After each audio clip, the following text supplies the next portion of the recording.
السلام علیکم ناظرین، جامعہ رضویہ ماڈل ٹاؤن لاہور ایک ایسا روحانی اور علمی مرکز ہے جو 1980 سے لے کر آج تک دین کی خدمت میں مصروف عمل ہے۔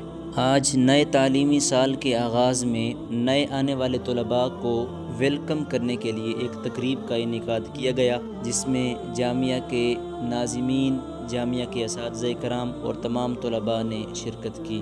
محترم ناظمین اور اساتذہ کرام نے نہ صرف طلباء کو خوش آمدید کہا بلکہ ان کی دینی، اخلاقی اور تعلیمی رہنمائی بھی فرمائی۔ ناظم تعلیمات جگر گوشہ حضور شیخ القرآن ڈاکٹر مفتی محمد وحید قادری صاحب نے طلباء کو جامعہ کے اصول و ضوابط، طریقہ کار اور یہاں گزارے جانے والے قیمتی وقت کی اہمیت سے آگاہ فرمایا۔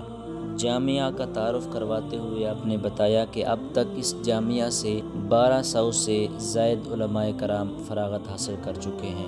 اس جامعہ نے ہزاروں کی تعداد میں قراء حضرات اور حفاظ کرام تیار کیے ہیں۔ آج کی تقریب میں نہ صرف طلباء کی خوشیوں کو قید کیا گیا بلکہ اساتذہ کرام کے انمول لمحات اور انٹروڈکشن بھی کروائے گئے تاکہ آنے والی نسل تک یہ پیغام پہنچایا جا سکے کہ دین کے یہ سپاہی آج بھی عظیم مشن پہ گامزن ہیں۔ جامعہ رضویہ کے اساتذہ کرام نے طلباء سے اظہار خیال فرمایا اور طلباء کو تعلیمی اور تربیتی لیکچر دیے۔ استاذ کی شان بیان کرتے ہوئے جگر گوشہ حضور شیخ القرآن نے بتایا کہ حقیقی ولی اور کوئی نہیں بلکہ استاذ ہی ہوتا ہے۔ جامعہ کے اساتذہ کی بات اگر کی جائے تو ہر فن کے ماہر اور تجربہ کار اساتذہ شامل ہیں۔ آئیے اپنے اساتذہ کی زیارت کرتے ہیں۔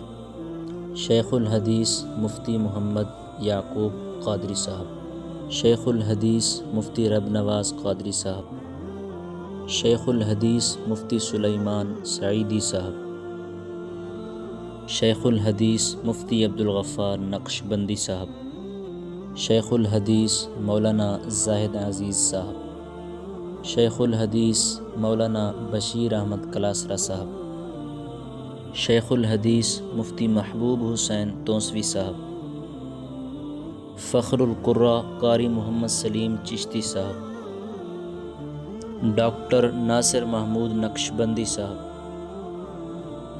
حضرت علامہ محمد امین الحسنات صاحب، قاری القراء قاری محمد اسلم صاحب، حضرت علامہ قاری محسن بلال قادری صاحب۔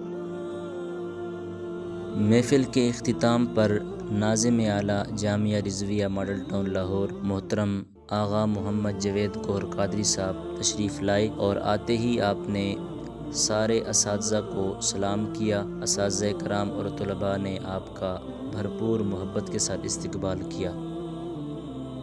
آغا صاحب نے طلباء سے گفتگو کرتے ہوئے طلباء سے کہا کہ ہر چیز کی سہولت اس لیے میسر ہے کہ آپ لوگ پڑھائی پر توجہ دیں، دھیان رکھیں، اپنے وقت کو ضائع نہ کریں۔ یہی سبق آغا صاحب نے طلباء کو دیا۔ اللہ تعالیٰ تمام اساتذہ کرام اور آغا صاحب کی عمر کو دراز فرمائے۔ تقریب کے اختتام پر شیخ الحدیث مفتی عبدالغفار نقشبندی صاحب نے اساتذہ اور طلباء کے لیے اور مدرسے کے لیے دعا فرمائی اور آخر میں وہی نعرہ بلند کیا گیا جو ہمیشہ بلند ہوتا ہے، فیضان سرور جاری رہے گا، فیضان سرور جاری رہے گا۔